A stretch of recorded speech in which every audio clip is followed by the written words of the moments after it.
My name is Jānis Brizga. I'm a researcher at the University of Latvia. I work with environmental topics, with circular economy, and I also work at NGO, Green Liberty, Zaļā brīvība in Latvian. I'm one of the editors of a recent book, Circular Economy and Green Jobs in the EU and Beyond, which has been published just recently, together with FEPS, Foundation for European Progressive Studies, and Freedom and Solidarity Foundation here in Latvia. And in the scope, there are many topics we are covering related to social aspects, to jobs, inequality topics, which can be related to switch to circular economy, as well as environmental topics like consumption of resources. And these are going to be topics which we are going to discuss here today. We have several speakers and guests today in this event. First, I want to mention Maria Nikolapoulou, European Economic and Social Committee. Perhaps later on she will introduce herself in a bit more details. Then Jean-Pierre Schweitzer from European Environmental Bureau, Rudīta Vesere, Ministry of Environment and Regional Development. She works with circular economy and waste management in Latvia. And then Jana Simonovska, she's from Ecodesign Competence Center, and this organization works with product life cycle, eco-design, and circular economy topics. So we see we have good representation of specialists here, and I expect a fruitful and interesting discussion. Here at the bottom of the list, I added a link to the new publication. I also want to show it on the screen. It's in Latvian and in the English translation. So these books are identical, they are just translated. And before we start our discussion, I wanted to give the floor to Ervins Labanovskis. He's the head of Freedom and Solidarity Foundation. And perhaps just in a few words, he can tell why it is important for them to get involved in this project.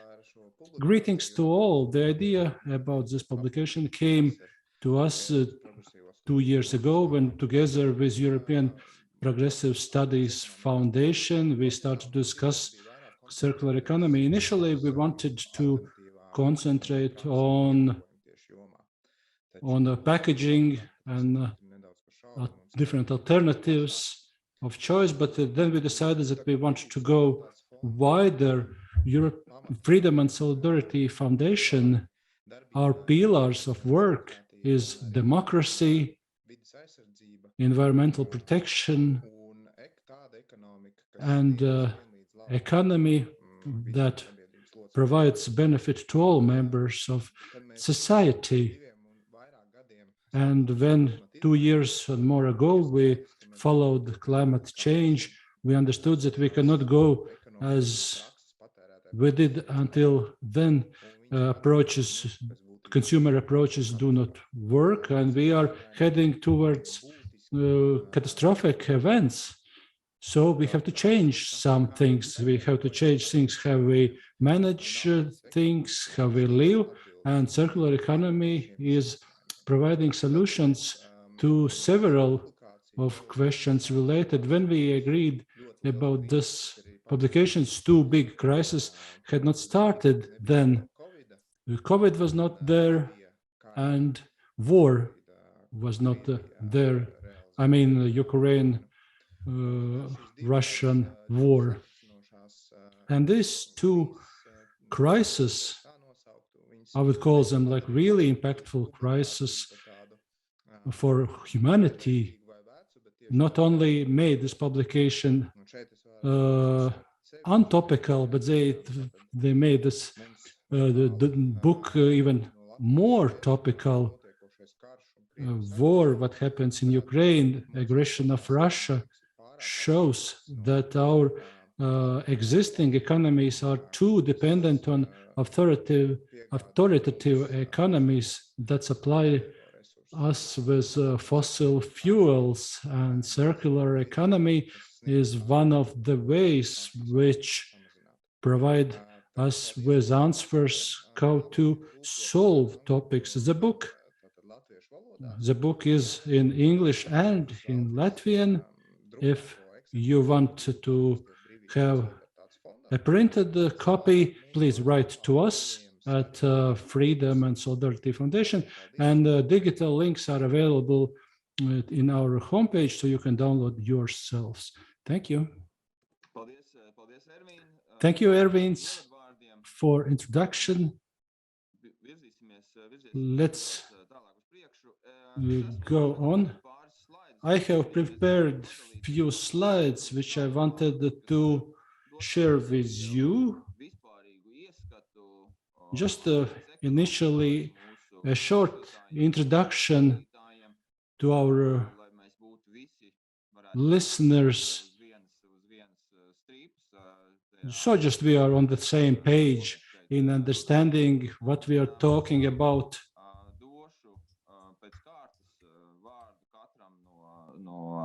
And then I'm going to give the floor to each participant of our discussion.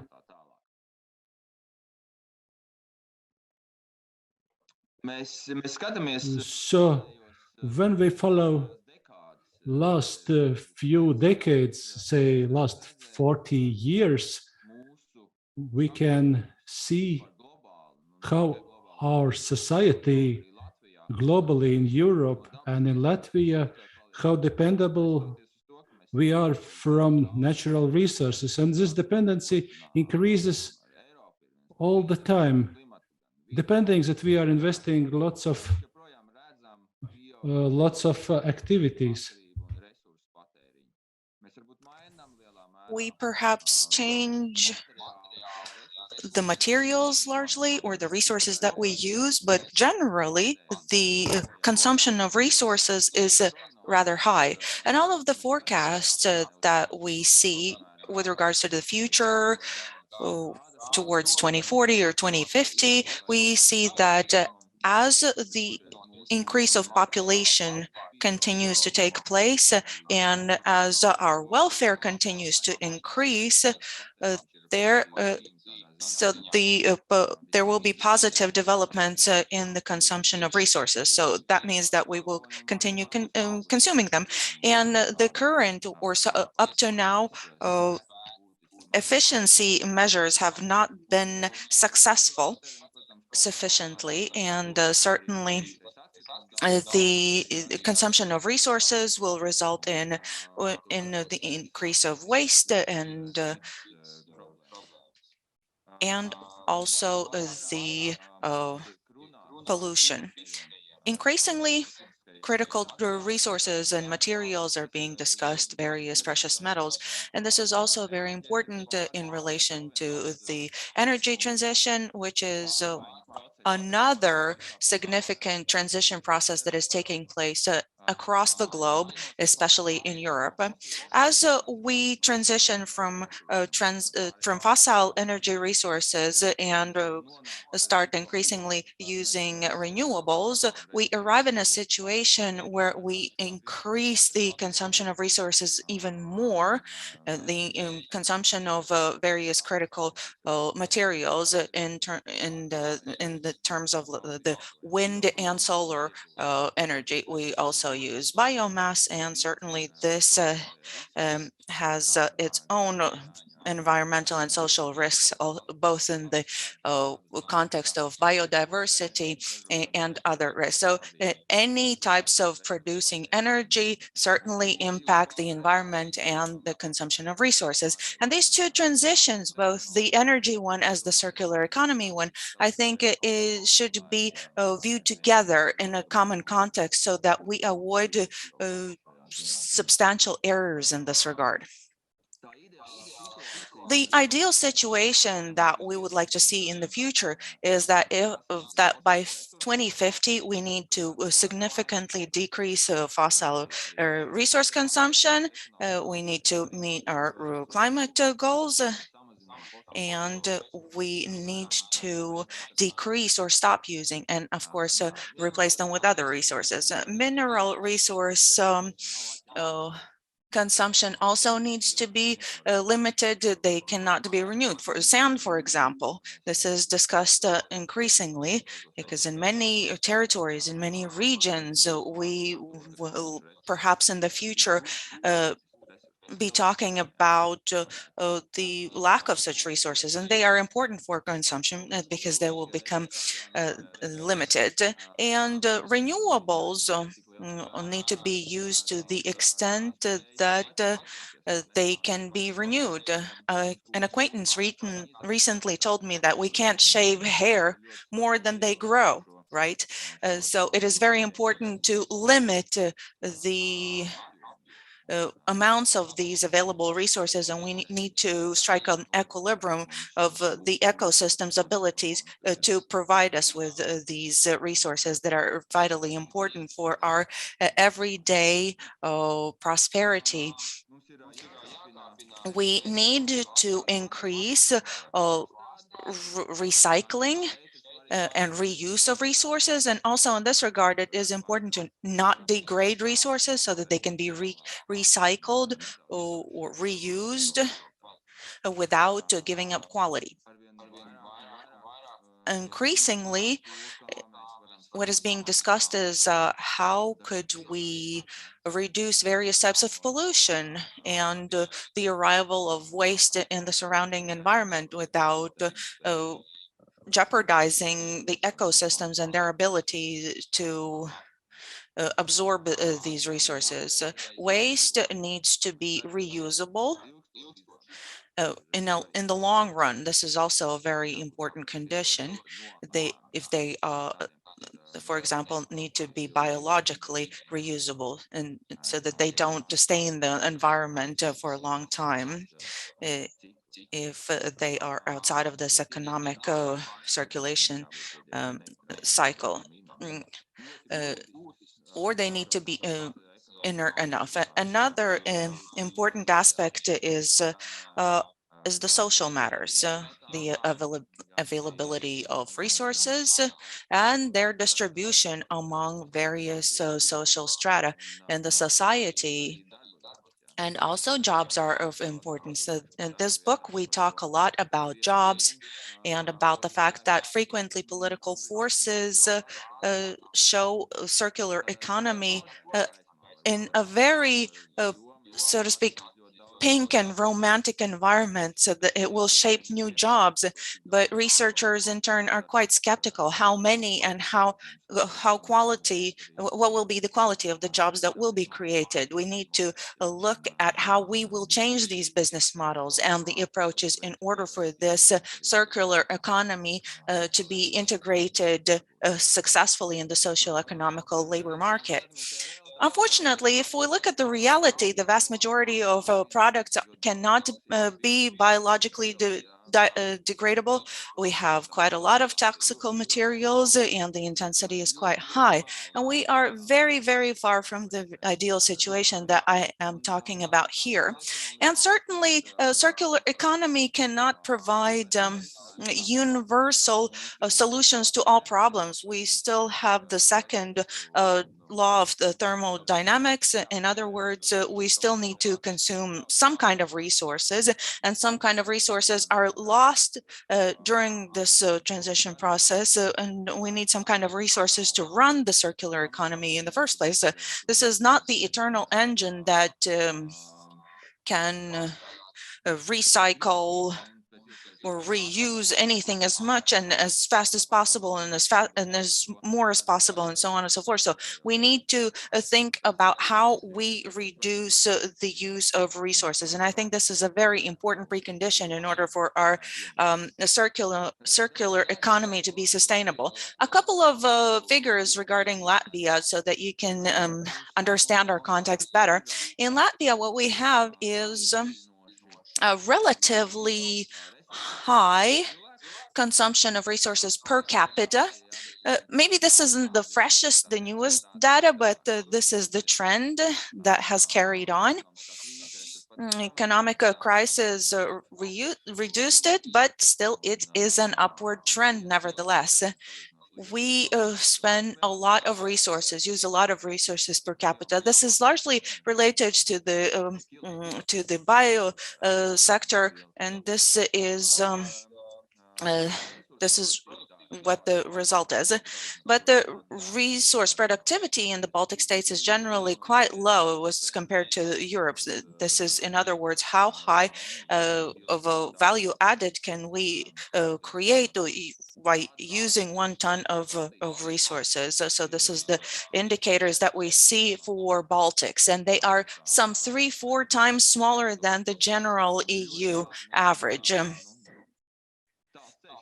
We still have a far way to go. We have a lot of room for development in terms of using resources efficiently and in terms of introducing circular economy. A couple of trends or matters. The red is what you see is a critical trend. So we continue to increase the waste and so on.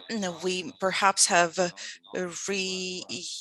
reached some EU trends in terms of the resources used per capita, and what we see, we have high packaging production and the material resources used per capita, and the common or household waste generated per one per capita. But certainly we have new initiatives that we need to place our hopes on. And in the very end, I would like to talk about a couple of challenges that I hope to discuss with you today. How could we reduce this amount of resources and the amount of resources consumed, dematerialize this circular economy? So in the sense that it could reduce our impact on the consumption of resources, development of new business models, business models, how could we cement them here in Latvia, largely looking at let's say traditional use of resources. We have these approaches that dominate the Latvian economy. Next, the vast majority of waste is still being buried in Latvia. So how could we tackle this problem without grasping into the incineration of Latvia? Well, currently only cement factories are the ones that burn or incinerate the waste, and we would not want to go in this direction, so we would need to think about what to do. Consumer responsibility systems and various regeneration goals, and also the introduction of new systems, especially in such large cities of Latvia.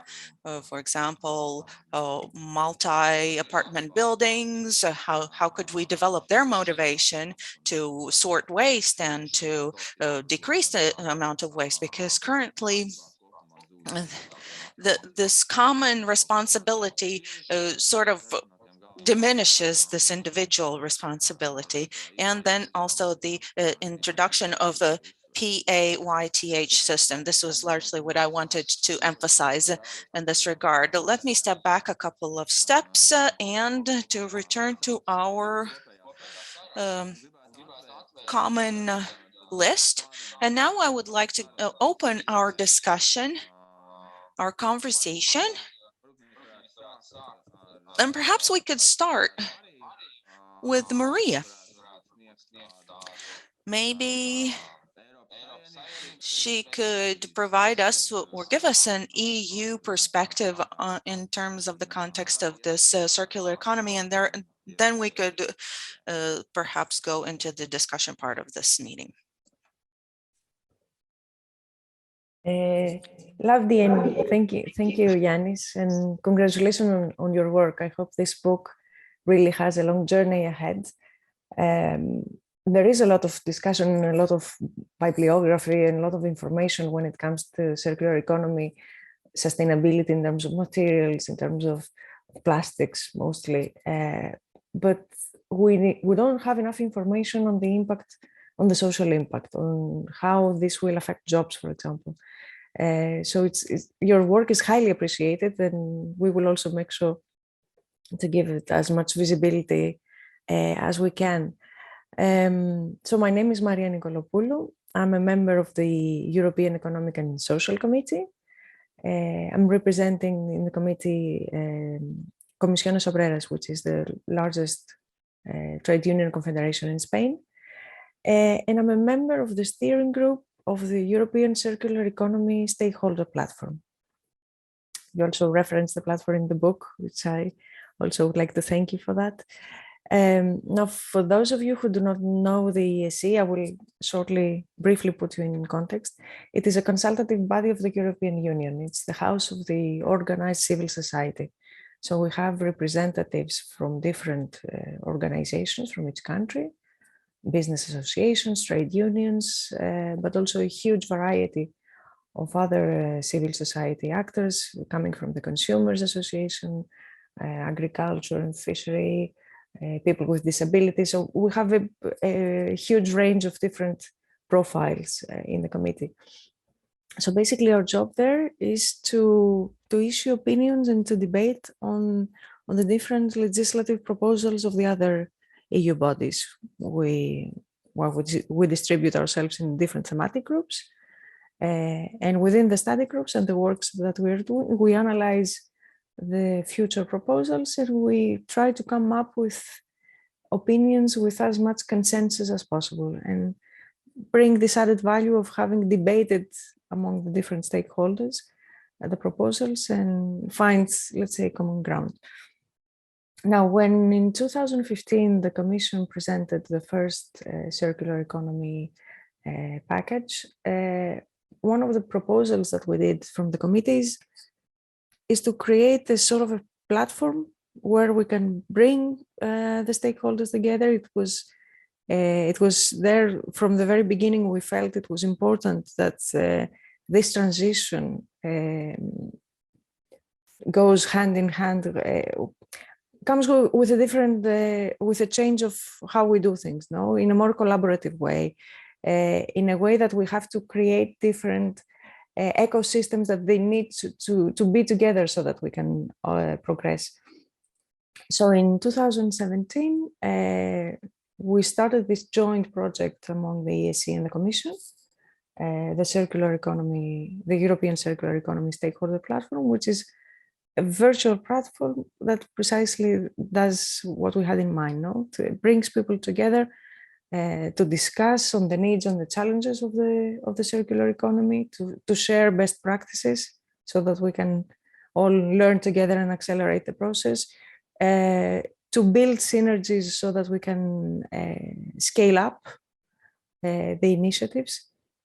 So currently within the platform we have different kind of information. We have more than 700 circular good practices, for example. There are reports and studies. You have strategies from from the different countries, also a directory of different networks and contacts. It's important to get to know each other and see where we have opportunities to collaborate.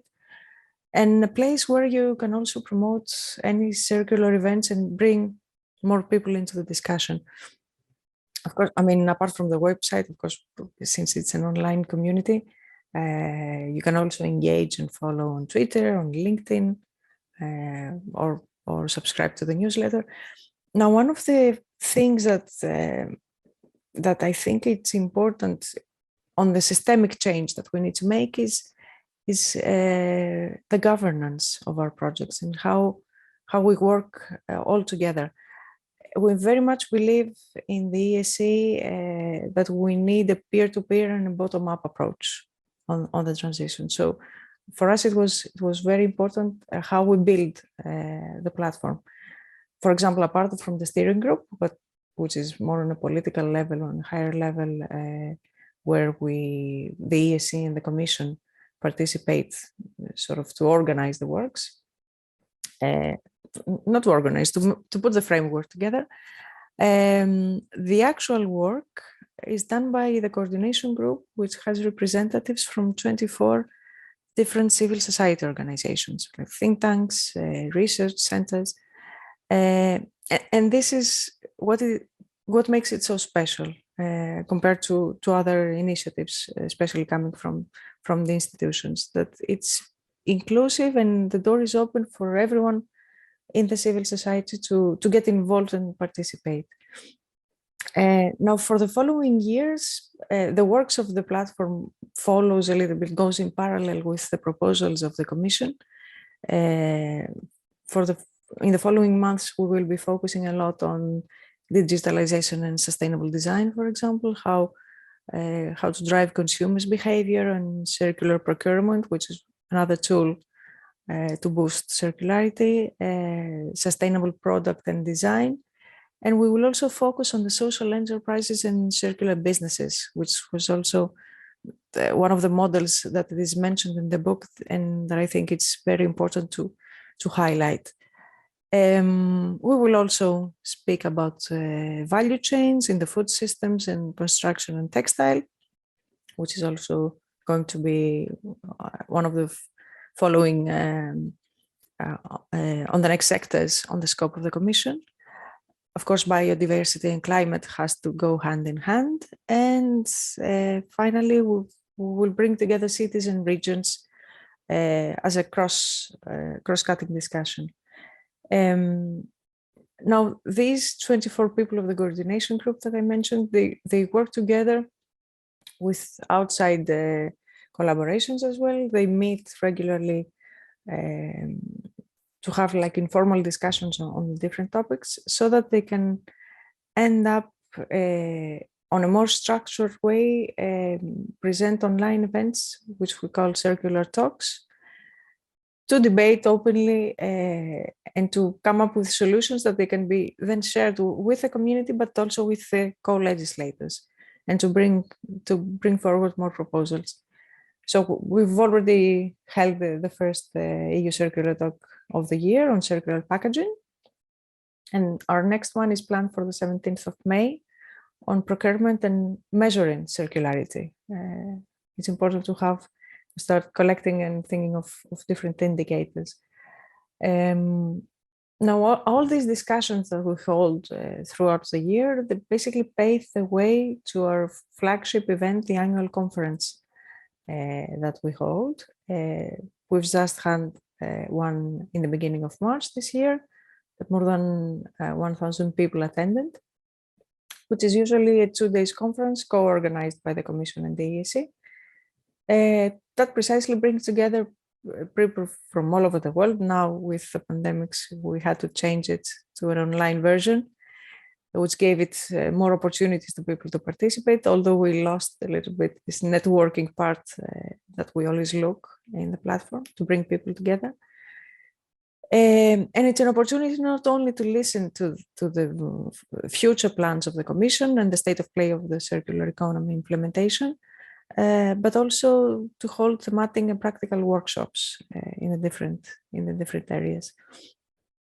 Now, in the ESE, our focus and our line of work is always in parallel and related to the Sustainable Development Goals. When we're talking about the Green Deal, we always insist that it has to be green and social. When we're talking about sustainability, we always stress that it has to go hand in hand with the economic and the social sustainability, and take a little bit out of the shadow the social aspects of the sustainability. And this is what I really liked about the book, that you also put the focus on jobs and the well-being of people. And it's important to keep in mind that circularity is not taken for granted and by default that it's going to be sustainable in all the aspects. And it's important not only to debate on it and to highlight it, but drive this systemic change as well on the business models that will embrace circularity. So thank you very much for the invitation, and I'm looking forward to the debate. Thanks a lot for your intro. We go through. I will give floor for each of the participants, and then we can switch to discussion.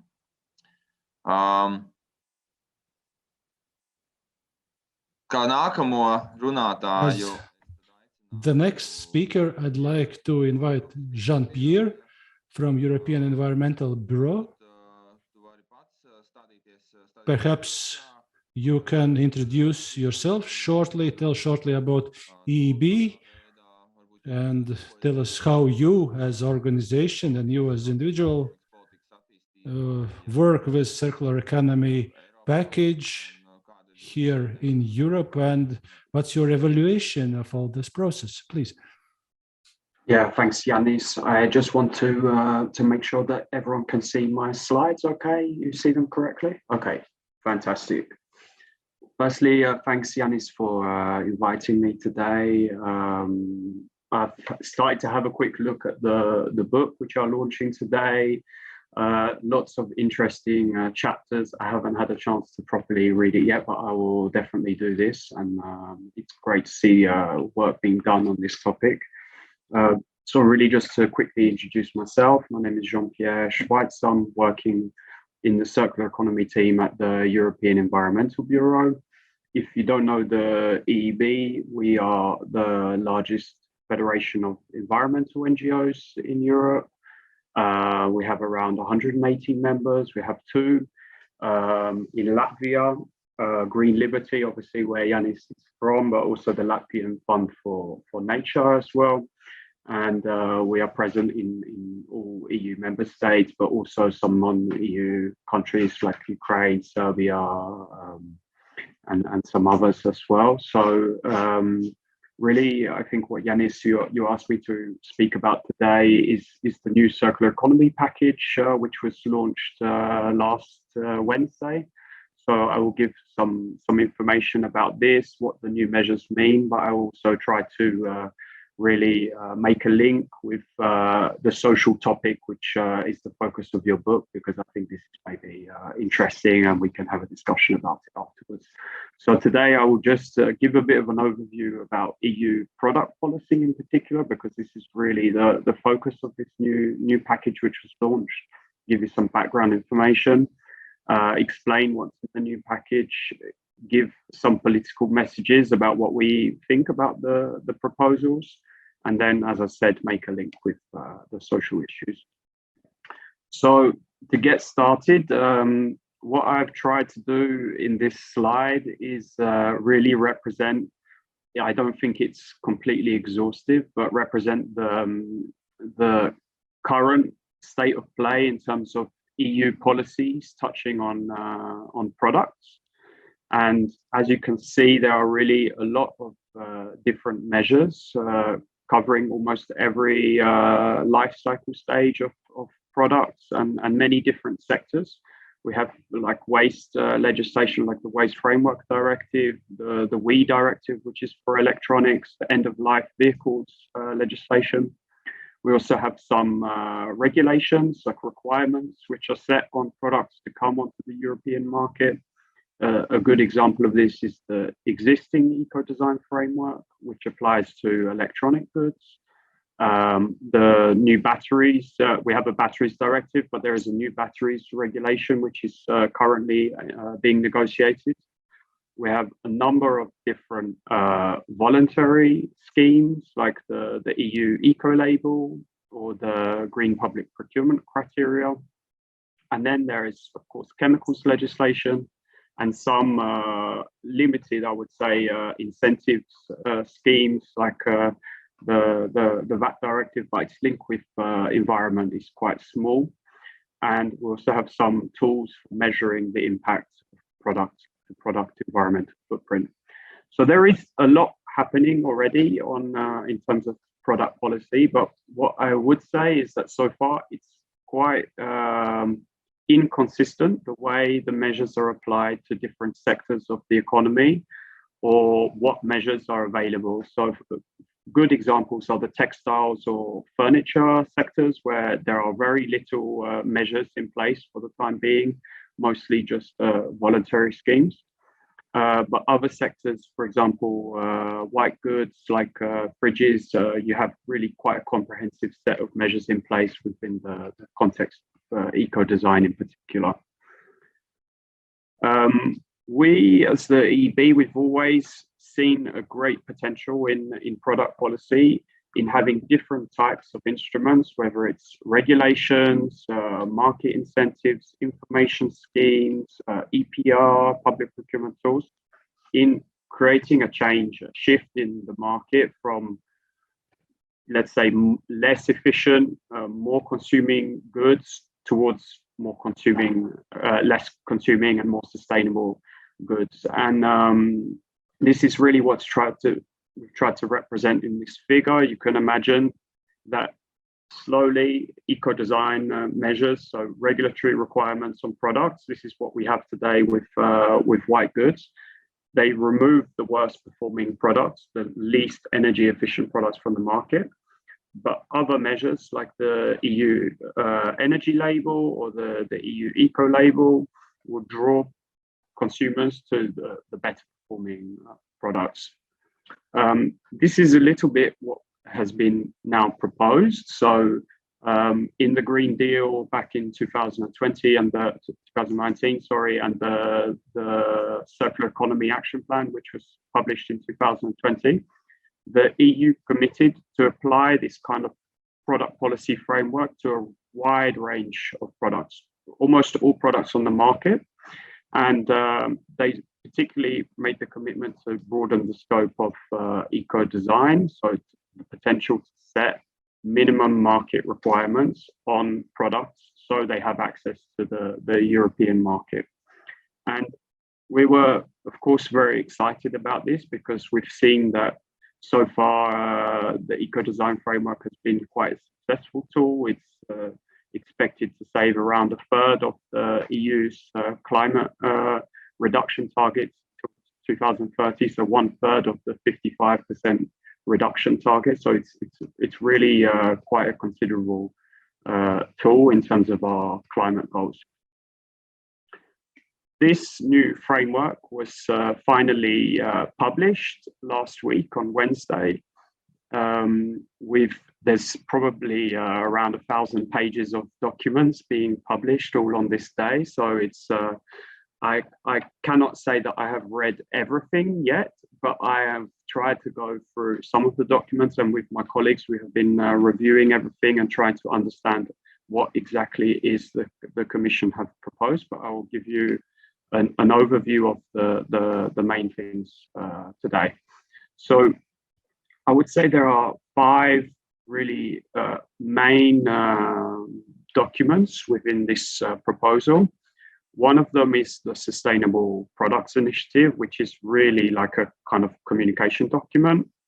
The other is the proposal on the revision of eco-design, which is, as I discussed, this potential to set market requirements on a broader set of products in the European market. Then there is a consumer focused an initiative on consumer law. I will come on to it in a bit. There is the strategy on textiles, And then there is another proposal on the construction sector.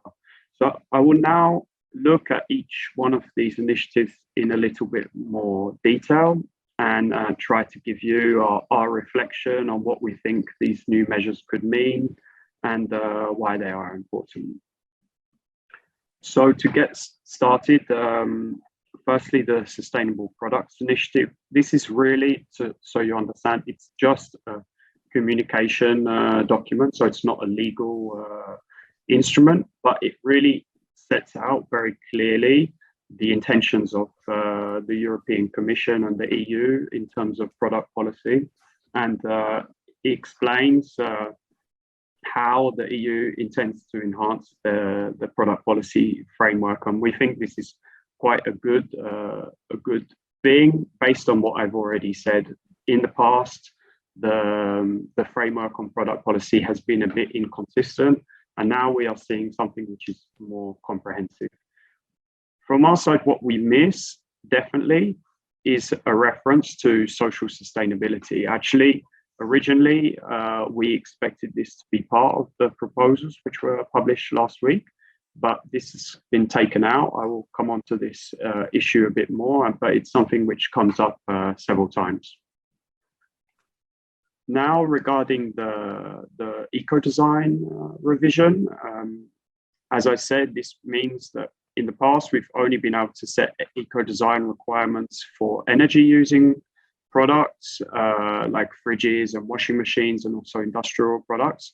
But now this revision of the directive, which they propose to make a regulation, will allow you to set these kind of minimum requirements for almost any sector. The scope is almost any sector of the economy, I think, apart from food and a couple of other sectors like pharmaceuticals. So this is really a good development. We also see the potential to set minimum public procurement criteria in particular sectors.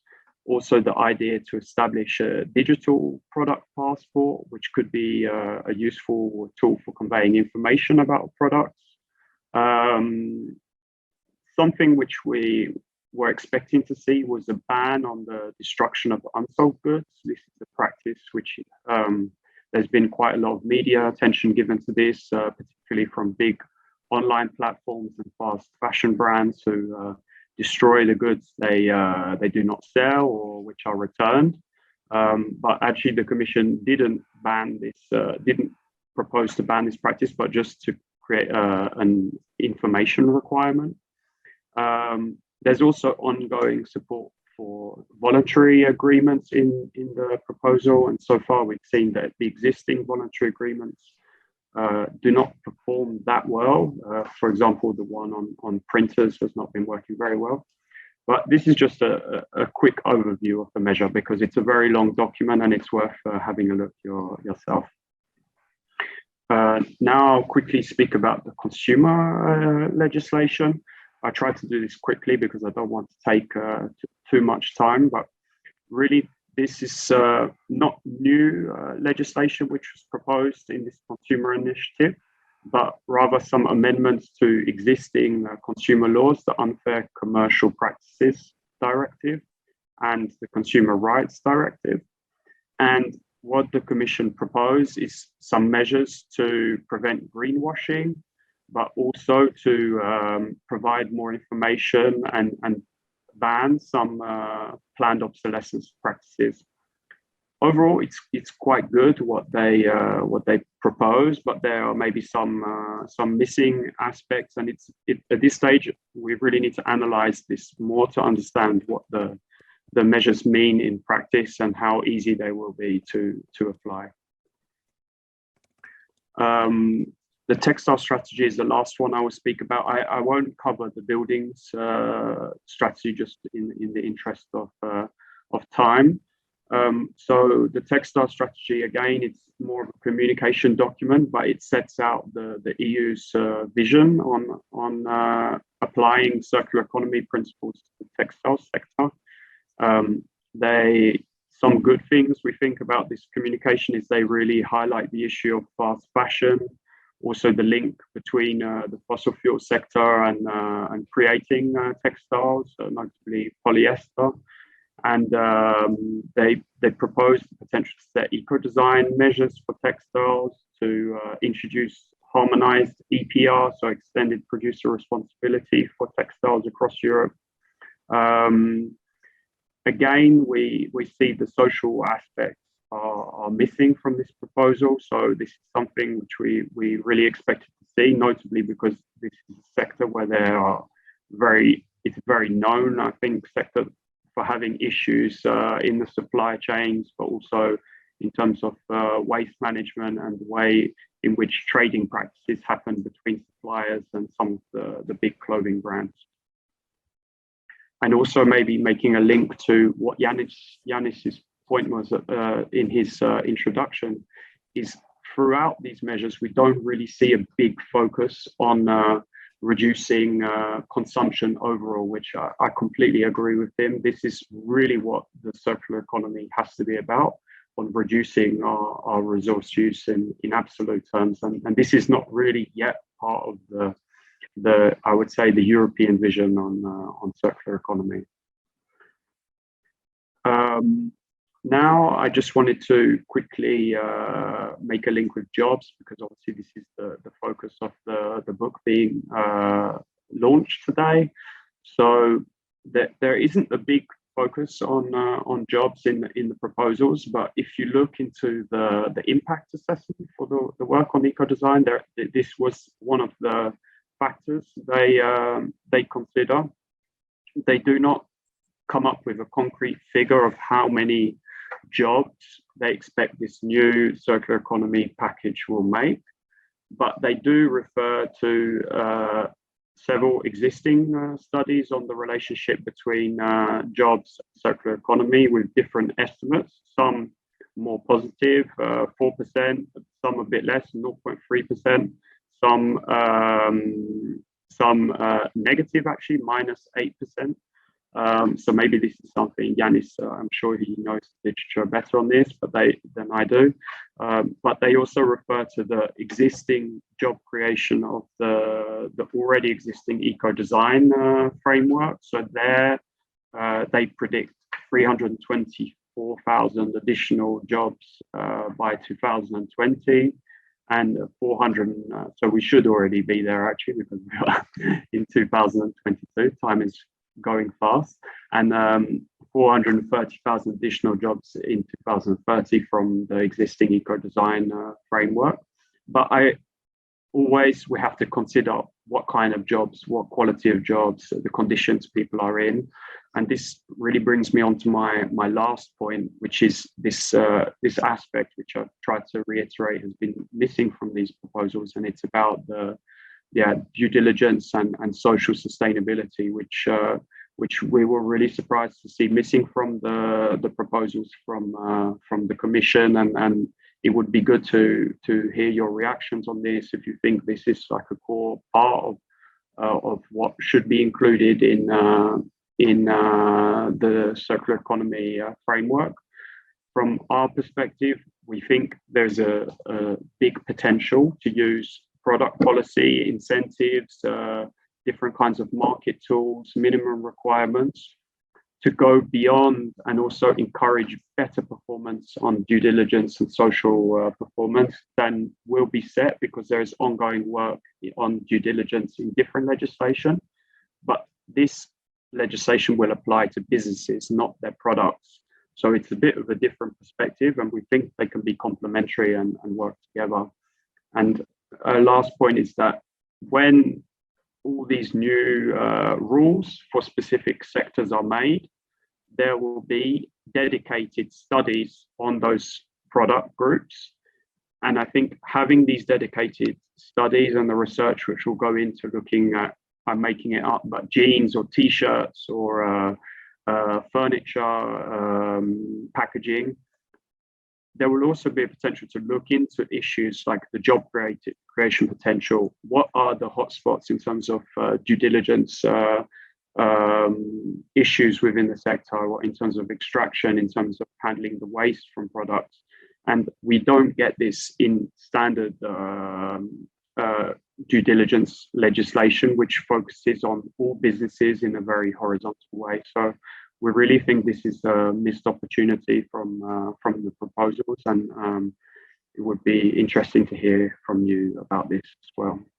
I will leave it there, and I'm happy to discuss any of these points, and looking forward to reading the book, which I know has taken a lot of work to prepare. Thank you. Liels paldies Jeanam-Pierram no Eiropas. Thank you, Jean-Pierre from the EEB,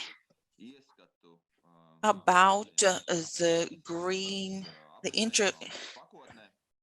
a brief overview of the new package and the NGO assessment on this. I think this would be a great, so to speak, bridge to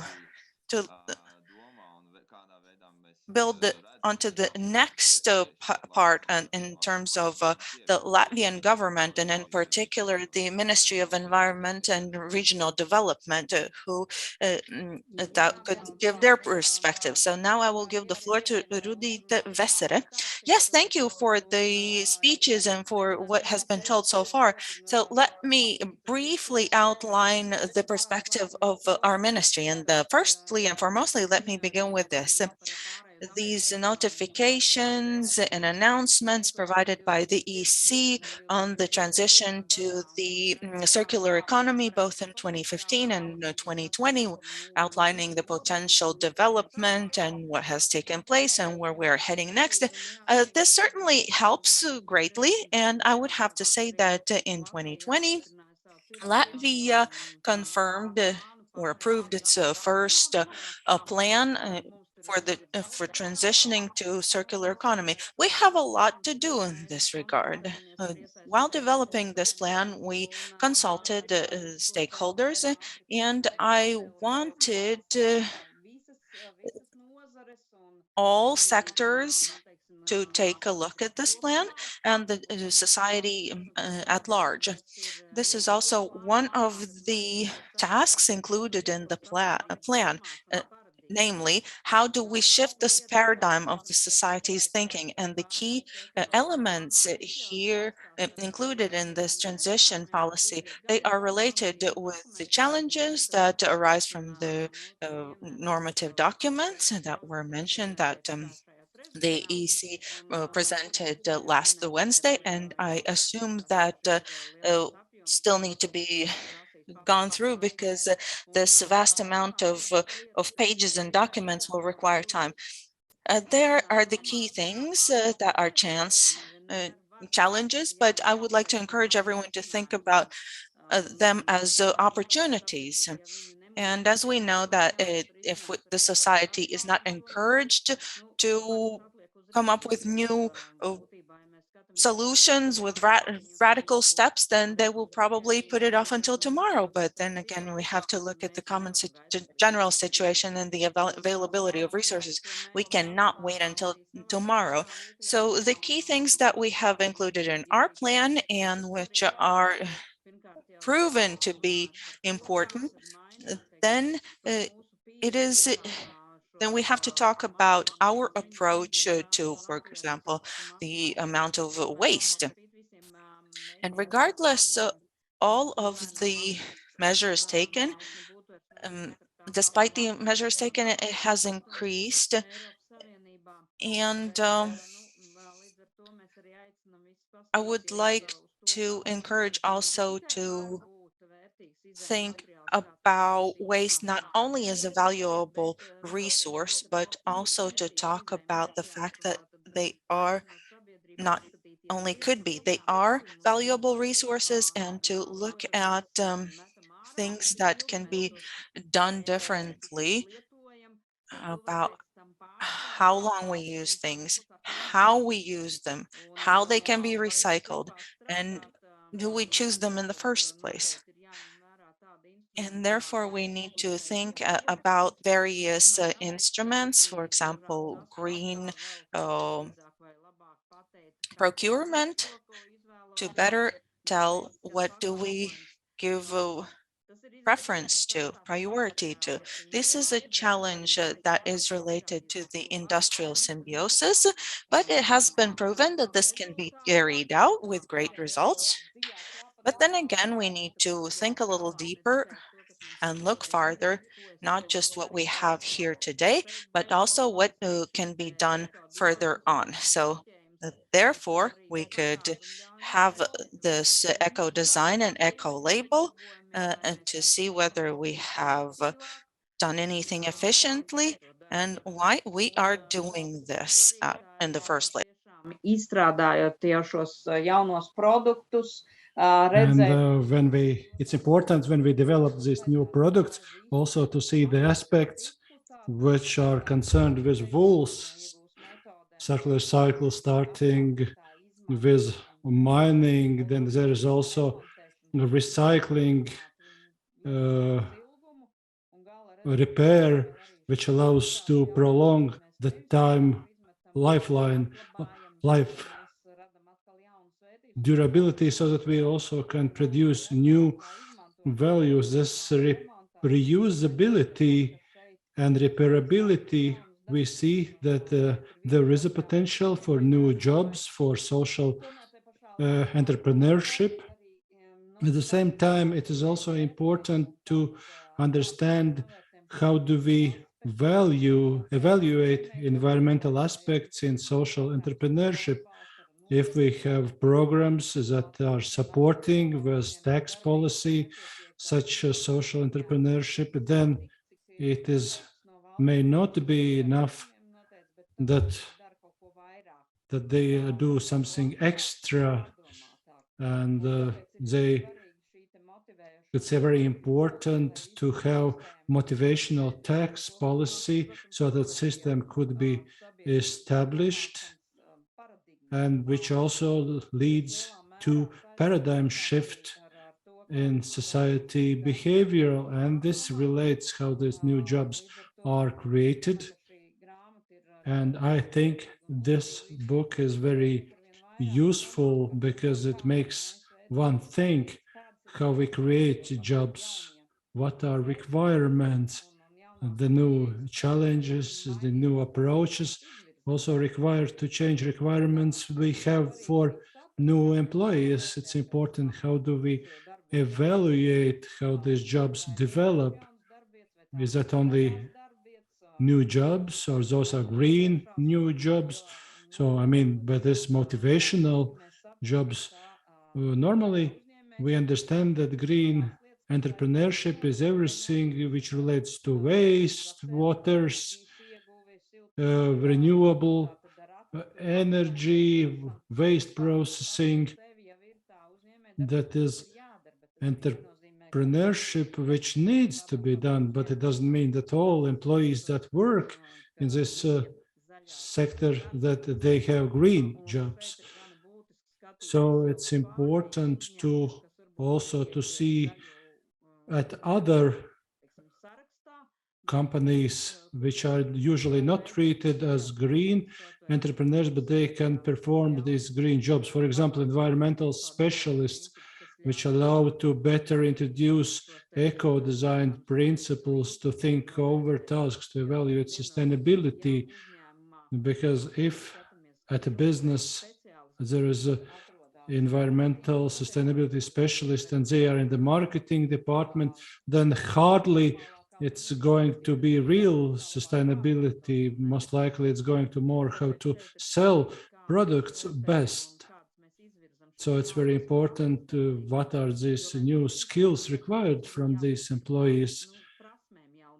We need also new skills. So we have to evaluate existing jobs and to look at their skills evaluation. So it is very important to follow how do we move in this direction. And there is also other side, namely thinking of society, how we move forward, what is that we want to achieve, and how do we change consumers' thinking. Of course, with regulations and laws, we can change behavior, but consumer behavior not only can be described by laws. Sometimes we have to work with society and informing society. It is a question.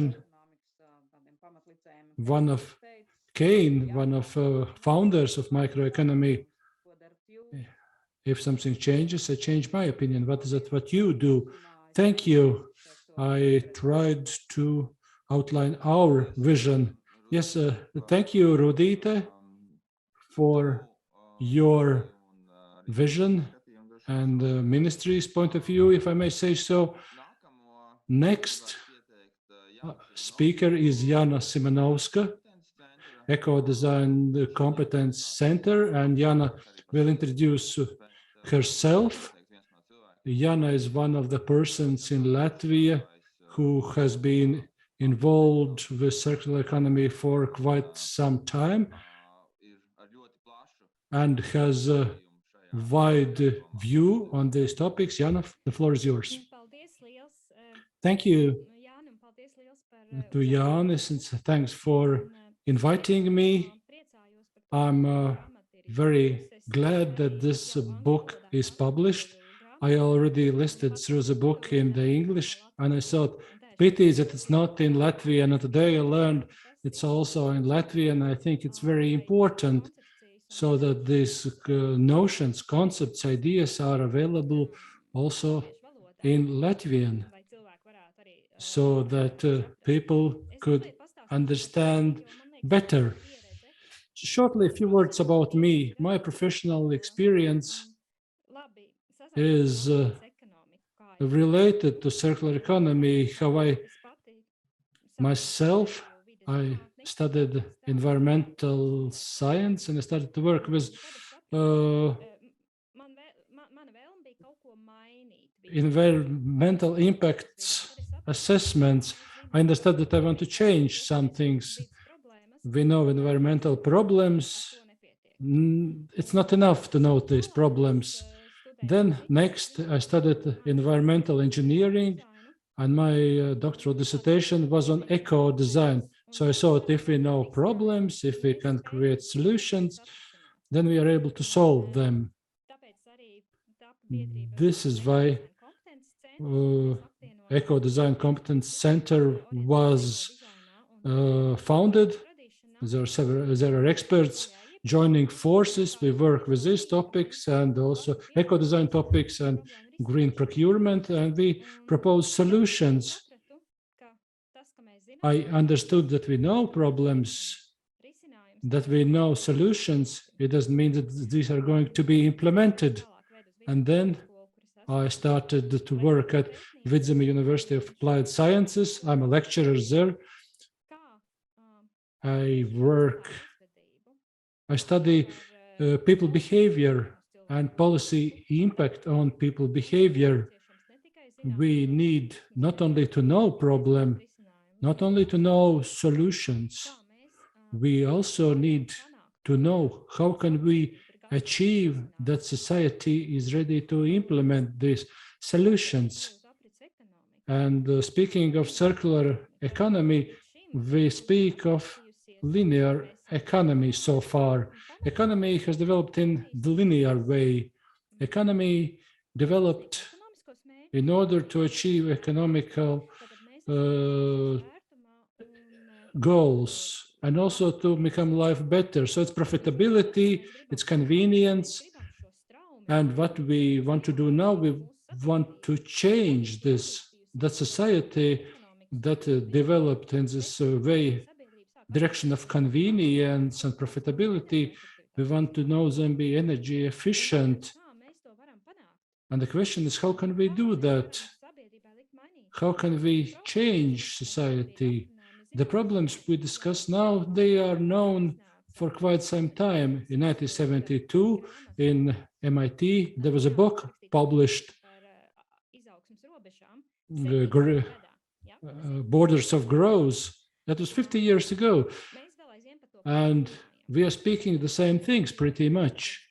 And when we saw the forecast of these scientists, how they forecasted our development, the forecasted crisis, if we see repeated issues, and we see that their forecasts were right on point, their forecasts were right. Over 50 years, we were not able to change these natural streams. So the next question is, if we people need crisis in order to change, if we are able to make a direction of development rationally, if we are people are able to change only if we have a crisis and then we change naturally. And how can we achieve these changes? Looking back to what is happening nowadays, we speak of, I think, too much of individual consumer possibilities of an individual consumer in their life. It's rather limited. If this person lives a no waste life cycle, then there are 100 other people who do not live like that. And the question is not about individual responsibility to educate society. What could be mechanisms, tools in order to achieve that business develops in the direction we believe where we can reach the sustainability development goals, which obviously are critical. If we don't reach them, then crisis is coming, it's obvious. And the question is, if can we steer away from this crisis? So I can say that I'm very glad that this book is in Latvian. I think it's very important. And we know in large technological solutions, what can we do? But what really interests me is how can we change our economy, our society, so that we use these technological solutions that we think can help us to steer away from the crisis. Thank you. Thank you, Jana. And now we could start discussion. I propose that we speak of what Jana completed with. All of you mentioned in your addresses that it is necessary to change economic models. You spoke of social entrepreneurship, social economy, and that it's important to have structural change. So my question to you all is, what can we need to change?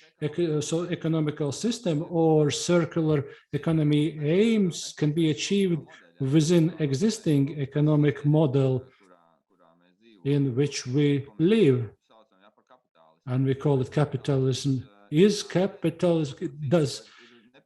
capitalism needs to be changed to something else, or capitalism needs to be changed so that it is more open to circular economy models, or you do not see conflicts in this system and circular economy? So it's perhaps slightly philosophical question, but maybe you want to speak up. I don't know who wants to go ahead.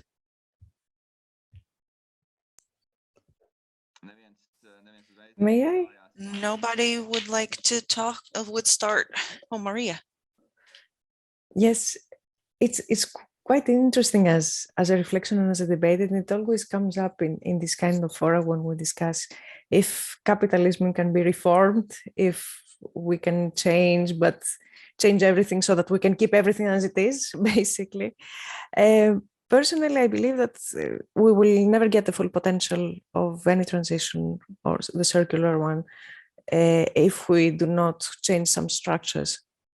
But it's still very much within everyone's mind and tradition to measure everything on growth and GDP. So unless we find new indicators, new measures to measure progress on a social level, especially because in the end, any action that we take on climate or on anything that we need to change is eventually for the end being the well-being of the people. We're not trying to change the world just to save the planet. No, the planet could be changed if people disappear, but this is not the case. This is what we're looking for. And this is why it's a little bit like what Jean-Pierre mentioned, that on a European level, the discussion is not about degrowth, for example, or reducing production, because we're still very much dependent on GDP, on the way we plan the strategies, on the way we think. And this is scary, and it's scary mostly for the big lobbies or for the bigger players, because they are eventually the ones that will need to make a drastic change on how they do business and how they work. So I think this is precisely why we need to push from the civil society with our change of behavior, with a change of consumption, with the pressure that we put on the legislators and on the social partners, that they have to be involved in the discussions as well. And eventually, a funny phenomenon is that everyone is aligned with SDGs, wherever they come from which perspective, I mean. But the moment we mention capitalism and change of the system, the discussions are over. So there is, it's difficult to drive the conversations, because in the essence, we understand that the current system is not working. We understand that we need change. But the moment we start labeling what the problem is, you get resistance on change. So communication and conversations will be tricky, but it's clear that we have to do drastic change on the current system and think beyond GDP. Vai vēl kāds būtu gatavs komentēt? Would anybody else like to comment this topic? I could comment. The thing that crossed my mind, I think one of the problems is as follows. So we actually do not pay the true price of environmental pollution. This is one of the reasons why conventional food is cheap, why single-use plastic dishes or cutlery is cheaper, because we do not pay the actual real price of environmental pollution. And as soon as we would start paying for this, perhaps the development of business would take a different trajectory, and it would move away from pollution.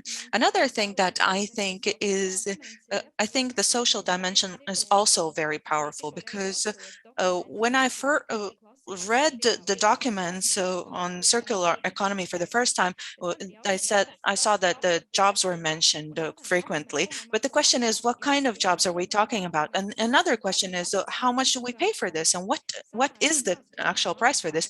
Because we are ready to pay relatively little for low qualified labor. Therefore, nobody really wants to do that labor. We also have certain prejudices against certain professions. For example, what is taught to children at school. If you don't learn well, then you will have this profession or that, which is, I think, is completely wrong. Because actually, any profession is important, and if you can benefit the society, it is an important job that you're doing. However, as long as we are not ready to pay for repairing things, because why do we throw away things instead of repairing? Because repairs are more expensive than buying something new instead of the repairable item. Also, all of the people who do repair these old things, I have actually been looking for specialists who, for example, could repair my vacuum cleaner. The number of people who are actually able to do this is declining, it's decreasing. And what I would like to say is that, yes, we have to change both how much we pay for the pollution. I think we have to pay for the pollution much more, and this is possible through the taxation system. And another thing is the social dimension of creating jobs. First of all, we need to respect people's work. We also have to highly respect the, so to speak, simple jobs, simple types of jobs, because they are very important to us. And good employees can provide great sustainability of resources. And we also have to be able to pay so much that people who have, so to speak, golden hands can be appreciated and they could sustain themselves. I see that Jean-Pierre has also raised his hand. Please, the floor is yours. Thanks, Yanis. Yeah, I really support the points from the previous speakers on this complicated topic. I would just reiterate the need to reduce resource use in absolute terms, and I agree with Maria. It's very difficult to see how we can achieve this alongside reorientation of the economy onto well-being and positive social outcomes without some structural reform. But at the same time, I think there is things that we can achieve within the framework of where we are today. And I'm glad Jana mentioned repair, because I feel like there is, even so I share her experience sometimes struggling to find people who repair products. There is a growing repair sector in Europe now. When you think about, for some products, like when you think about smartphones and things like this, suddenly there are many refurbishment companies for electronics, even for some types of furniture. We are starting to see new initiatives. But I really think we have to allow this sector to grow in a way which is open and competitive. And so I'm one of the co-founders of the European Right to Repair campaign, and we are bringing together different kinds of initiatives, social economy actors, independent repairers, repair cafes, but also big companies who are selling products and making a profit. But we see more and more that already, even though the circular economy area is just beginning, there are big corporations who are trying to capture this and take as much of it as possible.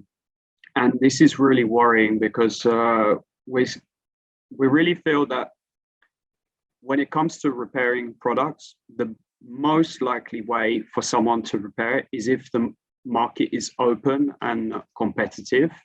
And this is really not the direction we see things happening. And one of the big challenges is, in fact, the price of labor in Europe. Because if you think about buying a product like a toaster, maybe it costs you €7 to buy a new toaster. But if you want someone to work with their hands for 1 hour repairing that product in Europe, you already, with the cost of employing that person, go beyond the cost of actually buying a new one. So this is a really big economic challenge and a hurdle we have to overcome. And it's hard to see how we can do it without including different kinds of incentives, without supporting social economy actors who have subsidies from the government, without people who are even doing work voluntarily, or even the ability as a user to repair something ourselves. Another issue I would like to raise, and it's a bit related to this question of competition and fair access to the market, is the power of the online marketplaces today. And this is something which is not really addressed in the proposals from the Commission, which were presented last week. They have almost no responsibility in the European market. They have defined themselves in a way in which they do not need to pay EPR contributions. They avoid being subject to market surveillance responsibilities. And in the end, it means that we are flooded. The market is flooded with cheap products who are either not safe or not compliant, and there is nothing we can do about it. And this is really something which I think can be addressed today, whether or not we move beyond the capitalist system. this is really like something which I think the European market and working together at the European level, there is a potential to address this. So I see the need for this big vision of how we shift to reducing resource use and focusing on well-being. But I also see some low-hanging, well, I call it low-hanging fruit. I do not think it will be easy, but I really think there are some things we can do already today which can make a big difference. Liels paldies, Jean-Pierre, par Thank you, Jean-Pierre, for these examples. And I think it illustrates the challenges very vividly.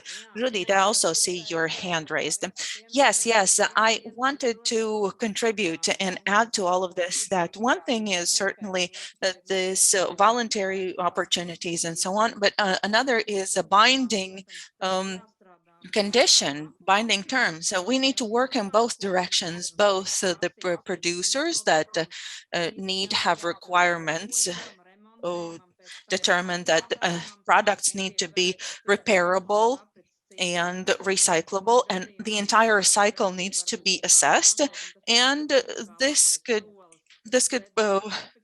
probably also encompass say bans, which is of course the most radical, the most extreme end, but certainly there we could talk about the taxation policy that could tackle what Jana mentioned, these environmental costs, broader, not just in terms of pollution, but the use of environment, because we frequently use resources, not through polluting, but also depleting them. And sometimes we overuse them and don't think of how much we use them. So these environmental costs need to be included in the product costs, so through taxation or maybe through other means. But we also need to work not just on the producers, the resource obtainer and manufacturers, but we also need to work towards the consumers, because we know that there are two sides, the demand and the supply. And we know that the manufacturers will do much more than is just what is said in the legislation, because what is important for them is to manufacture and sell as much as possible. But if the consumer is wise, then they can impact the situation through their choices. So we need to pay attention not to just the taxation policy, but also to this explanatory aspect, because I don't want to agree to the fact that that some professions are less remunerated, and the physical work needs to be used. Each profession is respectable and reputable. Otherwise, a society cannot develop. And we just need to drive this forward and to develop. And I think there's another important problem, which is perhaps not as much as a problem as a matter that needs to be addressed. In terms of this repair, when we worked on the plan, we initially thought that we need to work on this a lot. The opportunities are more than we are aware of, and therefore two things are important here. We need a platform in which service provider and service consumer meet each other, they find out about each other, and they have this access to each other.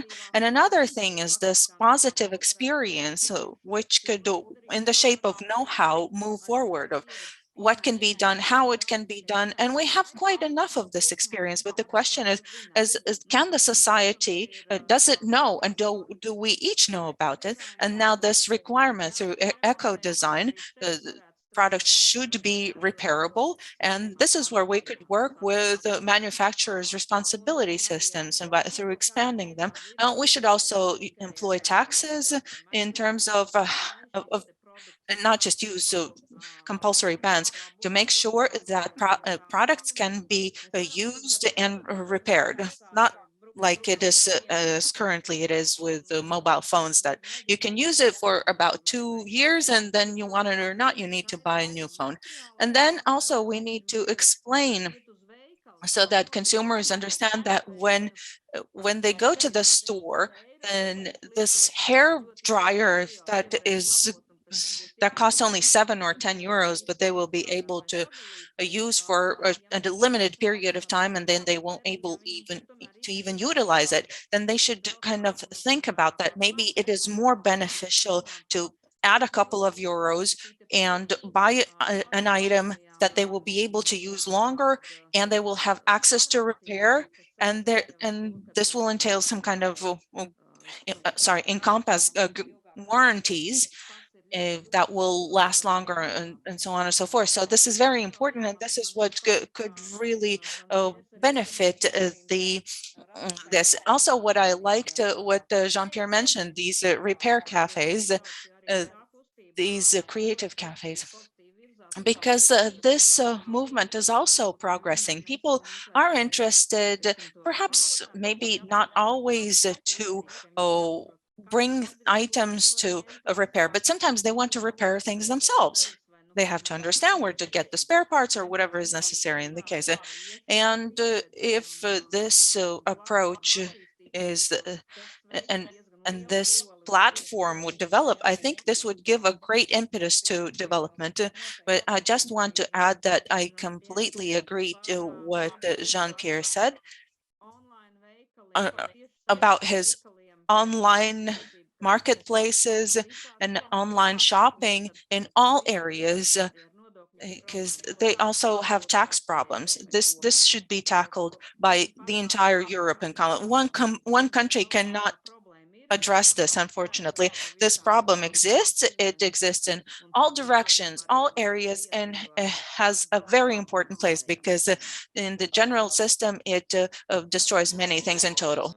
Nu, sākumā likās, ka varbūt tas jautājums ir pārāk tāds abstrakts, bet mēs ļoti daudz atradām dažādas. So initially we thought that this question might be too not practical, and after discussion we saw that there are different ways how to move forward, and what can we discuss, what changes to do in order to change our industrial system. At the same time, there are many opportunities here and now regarding how do we evaluate our well-being, our GDP, external costs, including in product price, perhaps also subsidy system and social enterprises which extend product lifetime.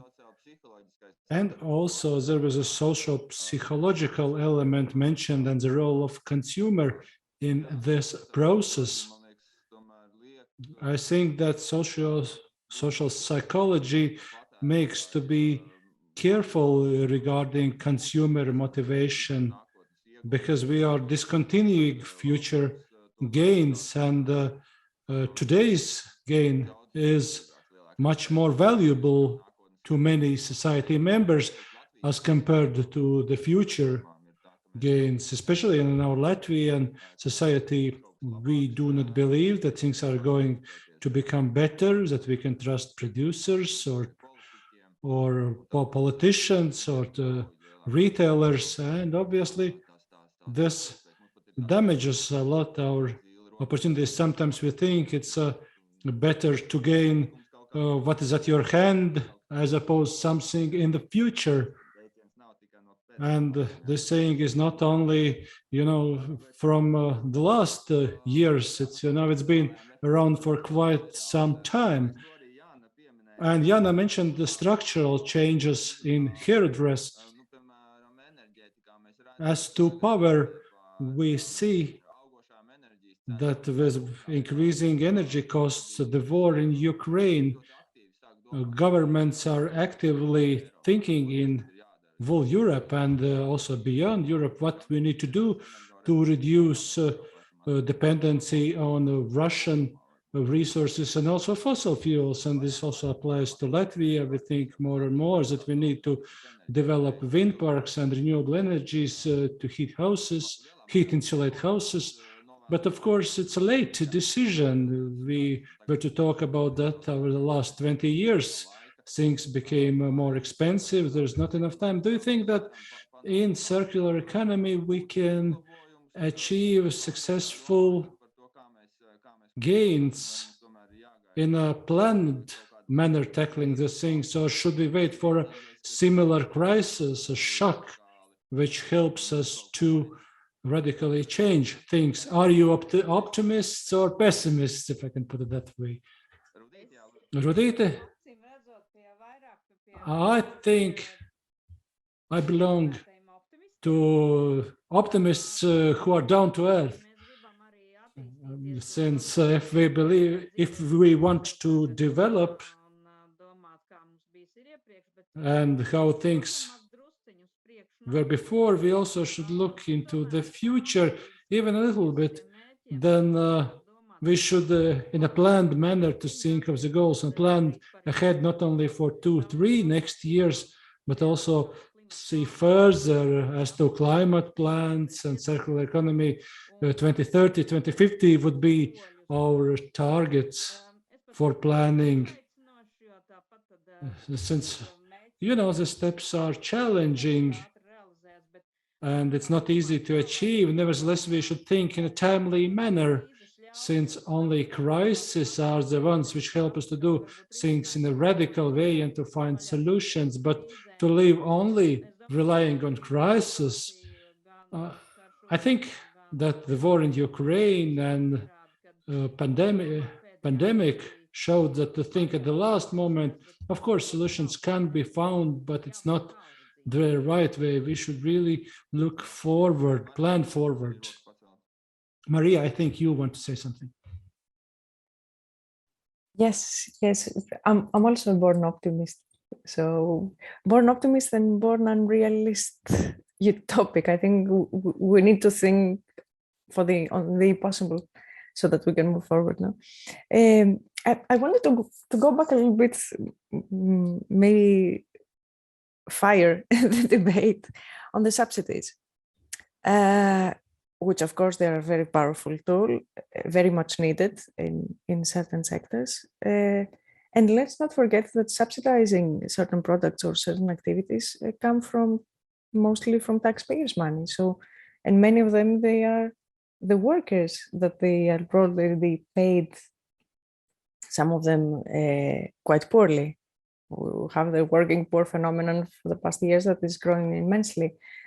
So part of my optimism and my structural change would, in line with the SDGs as well, is not to find ways to subsidize the products for people to be able to buy them, but a more structural way of increasing salaries on a decent level so that people can actually buy them on themselves. People want to be part of the change and want to buy sustainable products. And the pricing is a problem. We've seen that. But subsidizing is not tackling the origin of the problem, let's say. So I would very much like to think of a deeper discussion and deeper approach on that, and maybe start discussing about not only on minimum wages, but on maximum profits as well. Maybe if we were discussing profits of the companies, maybe they could absorb part of the transition or part of the costs, the increased costs of the production, instead of trying to find subsidies so that they can maintain the margin, or try to find other ways to cut down costs, mainly on work. No, I don't know, big discussion. We will not find a solution, no, but just wanted to bring it in. Thank you. Jā, noteikti paldies, Marija, par pacelt šo subsīdiju jautājumu pacelšanu. Yes, of course, Maria, thanks for bringing up this subsidy question. Jana, Rudīte, please, the floor is yours. Yes, thank you, Maria, for bringing up the subsidy topic. I completely agree that it should be reviewed in the light that many things have been removed regarding subsidies, particularly where it can create some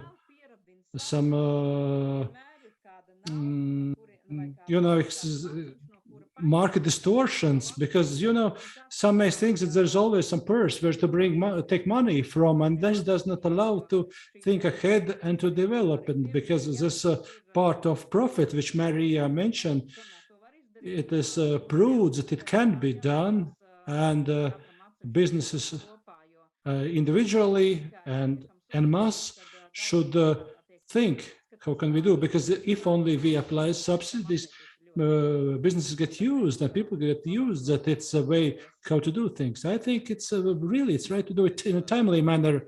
Thank you. Jana, I see you also have your hand raised. Please. I think that subsidies is a very powerful tool, but the question is, how do we use it?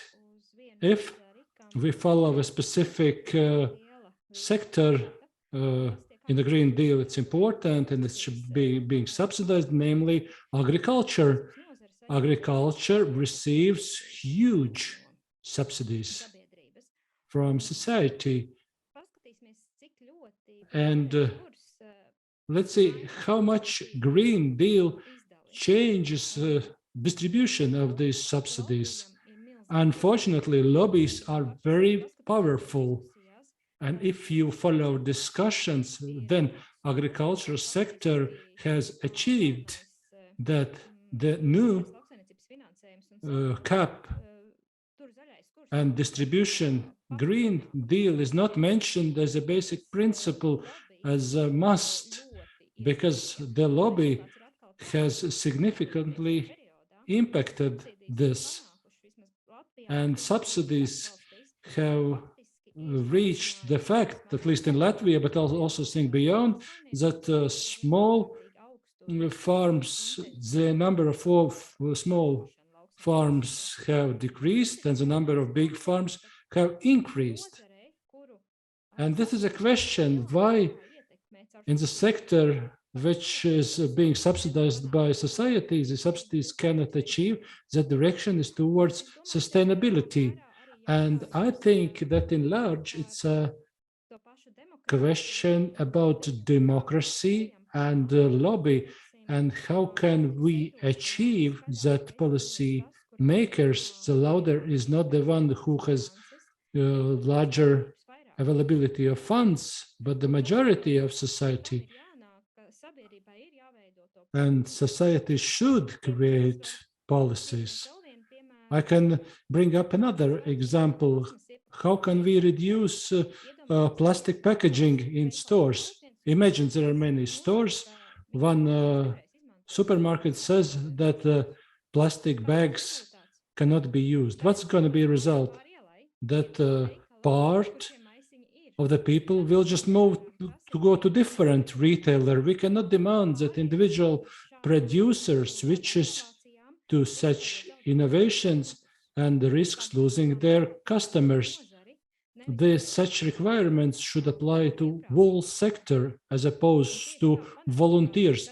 And how to achieve that subsidies flow in the desirable direction, and how can we create regulation for sector as opposed not only to individual green will, but the sector goes green direction. It's a question of democracy and policy development. It's based in science, I believe. Yes, thank you for your comments. I tend to agree. We have two different trends. So to say, of course, political interest is to provide cheap services, cheap resources to society. And it is what society expects from politicians. Available, cheap resources. It applies to energy, to food.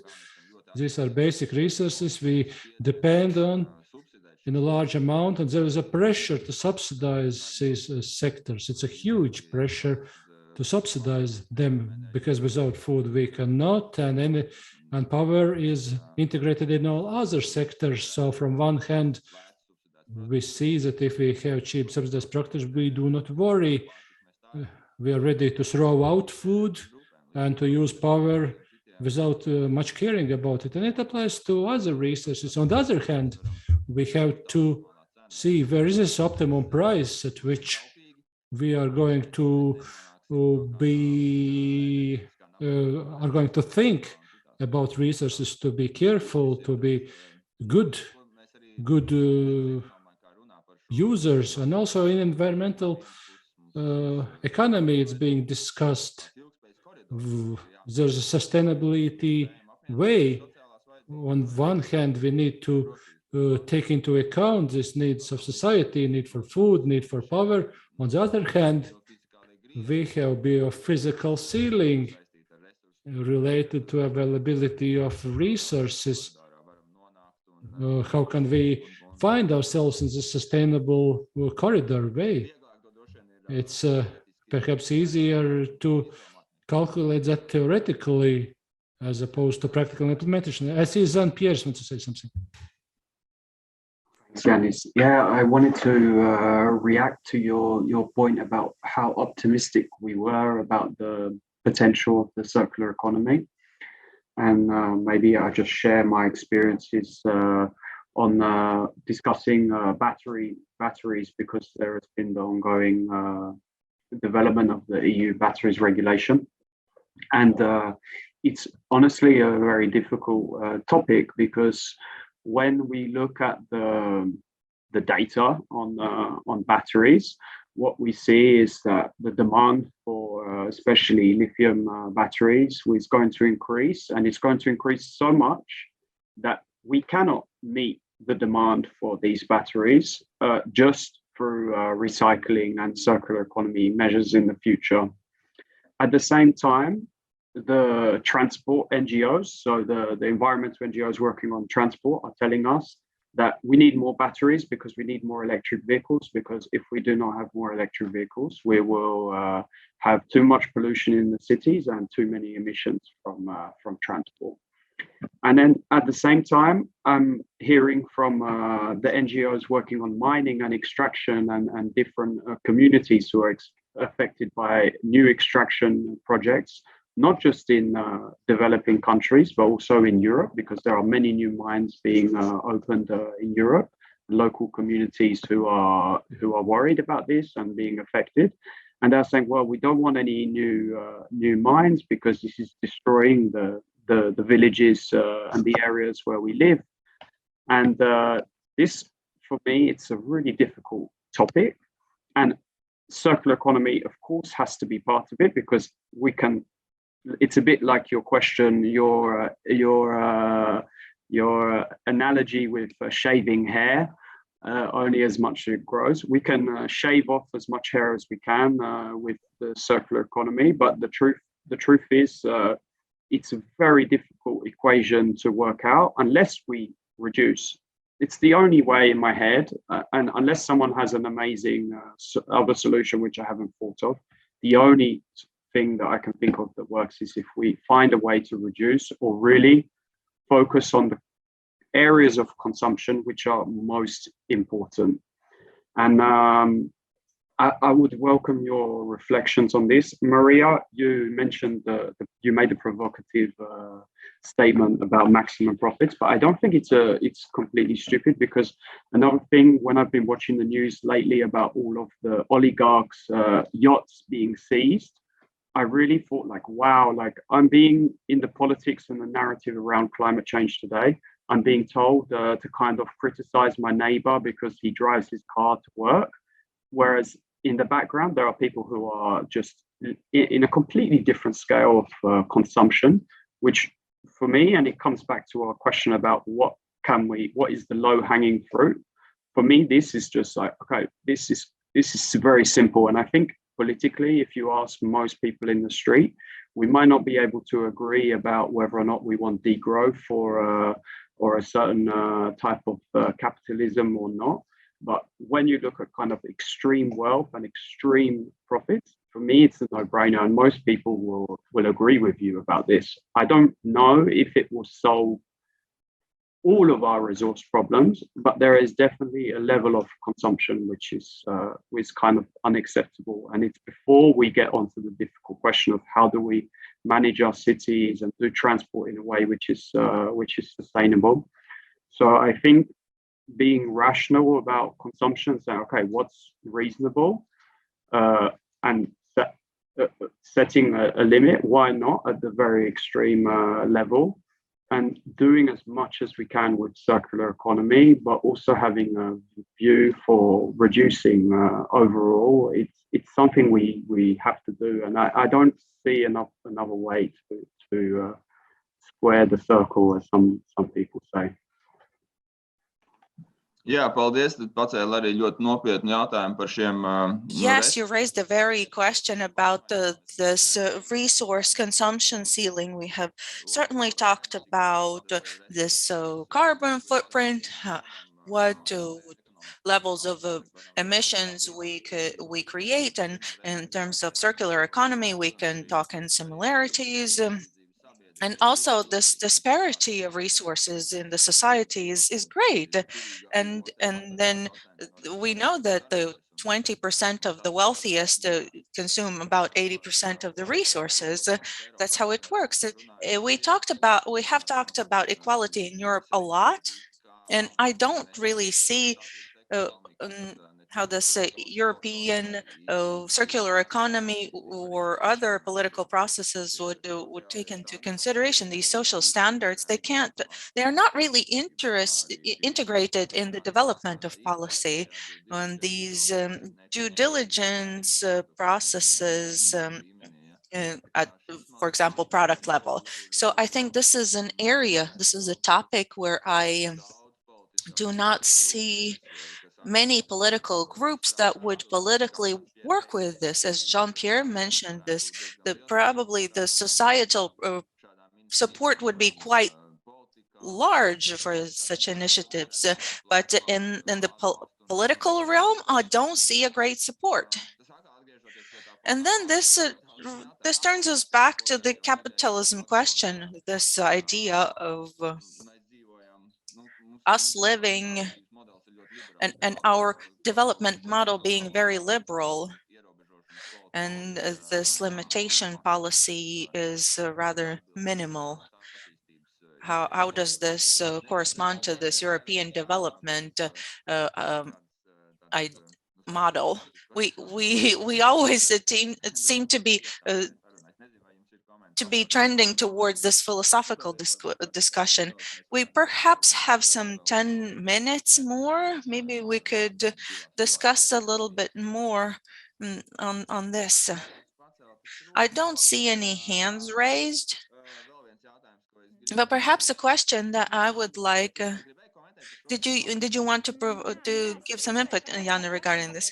Yes, I could comment. I could offer a comment.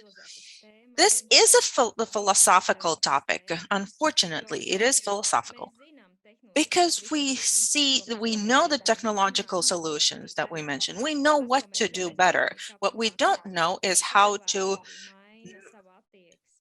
make people change their attitudes. So people become ready to employ these solutions. So this is where social sciences play a crucial role. How do we arrive at people wanting to engage, wanting to take part, and they don't resist us to do something that is perhaps very unpleasant? Yes, this is largely about how we could redefine what a good life is about and how materially or resource intensive it would have to be. So the social psychology has always been this competitive aspect. We say that the material goods aren't really this comparable. That we can compare with, let's say, neighbors, how successful we have been in our lives. And this isn't about who has a bigger car or a bigger house or more stuff or more space or something. And in this sense, I completely agree with Yannis that these social sciences would have a great role if they were integrated in these engineering technical know-how, and so that they could be employed in a useful and valuable way. So the last question from my side, continuing with the same, we have the European Green Taxonomy, we have other initiatives that drive entrepreneurs in an environmentally friendly way. I have worked with quite a few companies myself who turn to me because they want to be greener, they want to do something, and they aren't really sure about what could be done. And then we could find various solutions of what they could do and how they could become greener and indeed substantially change their processes.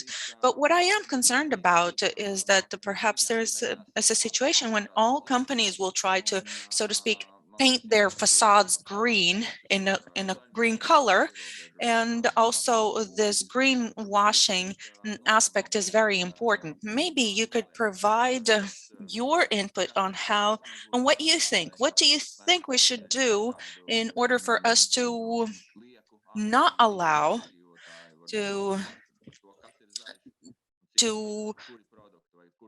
for this disillusion or misleading of the consumers? Is anybody raising a hand? Maria raised a hand. Yes, Maria, the floor is yours. Yes, I mean, washing is a risk, and it's very complicated to control it. And part of the solution would be the strategy on labeling and how to give information for the whole supply chain to the consumers. Again, this is not the silver bullet, because consumers as well, the more information we have, the more we get confused, and maybe in the end we are not able to evaluate now. But the more transparent the process becomes and the more open, the less risk to have this kind of practices, which are actually they're very bad for business, completely unfair competition on that. Jā, paldies. Nezinu, kurš nākamais pacēla roku. Yes, certainly. I don't know who was the one who raised their hand next. So we have Jana. Jana, perhaps you could provide your comment. Yes, I think greenwashing is a large problem indeed. We also have carried out surveys, and I can tell you right away that currently there are a large numbers of eco-labeling types, and people are just lost in them. They are not able to navigate them well. And what we've also seen is that, for example, in the food market, we have the bioagriculture regulation, which clearly lays down what can be labeled as a green project. It maybe exists in the food market, but there is much less greenwashing that as opposed to other sectors. So perhaps I am not very liberal in this aspect, because inspectorates have a very hard time regulating very general and abstract legal acts. It's very difficult to prove this at court. It's very difficult to prove their case at court. Therefore, we need clear regulations, clear norms in terms of what can be labeled as green. So I heard Jean-Pierre mentioning the changes, and I indeed hope they come, because if we leave it up to individuals to choose, they lack the knowledge, they lack the time in to be able to invest fully and to make these wise choices. Jean-Pierre, the floor is yours. Thank you. Yeah, indeed. So there was some proposals from last week from the Commission on this, and I think some of it is quite good, because they propose to ban general claims. So if a company says their product is green or conscious, or general words which do not really mean anything but might give the consumer the impression that the product is good for the environment, and which have no evidence basis. But maybe I would also flip this on its head, because I think this means that we are going into the direction where companies will be forced to provide a lot of data about the products they put on the market. And increasingly, they will be required to carry out life cycle assessment of the products they sell. And I think in principle, this is good, but it's not free from manipulation. And we already see this a lot in the way that companies use very detailed scientific studies to show that their product is better than another product, their material is better than another one. So just because there is a very strong evidence basis doesn't necessarily mean that it's going to result in a better environmental outcome. So I think this is another philosophical question about how science is made. And we have to realize that data created by companies, when they have the resources to sell their products, they can really create a lot of data to say, we have a great performing product. So here, I think as citizens and politicians and consumers, we also have to use our common sense. And it comes back to your question about reduction, Yanis, and ask ourselves, do we really need this? And for this, you don't need any data. Like it's often very easy to say, like, do I really need this? And we don't need a life cycle analysis to tell us whether or not we need something for sure. And I think I really support this direction to kind of make more robust rules about greenwashing. But I think we can also go a long way by just being sensible and kind of asking ourselves whether or not we need something. And also we can do this in a very critical way when we see the claims by companies. And just, I always do this when I see the report of a company who says they are doing a lot on sustainability.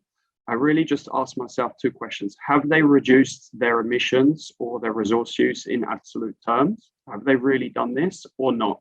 And then if the answer is no, then I really feel like, okay, so what have they done? And this is always the kind of approach that I try to take.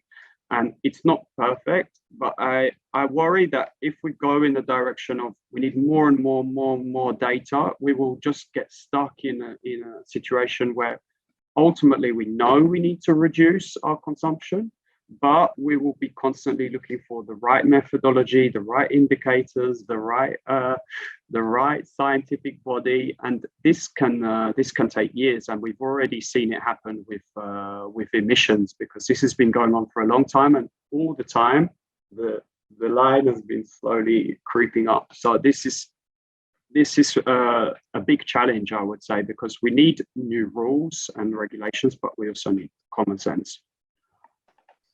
Liels paldies, Jean-Pierre, un Rudītei arī ir pacelta roka par šo, laikam komentējot. Jā, tieši par šo.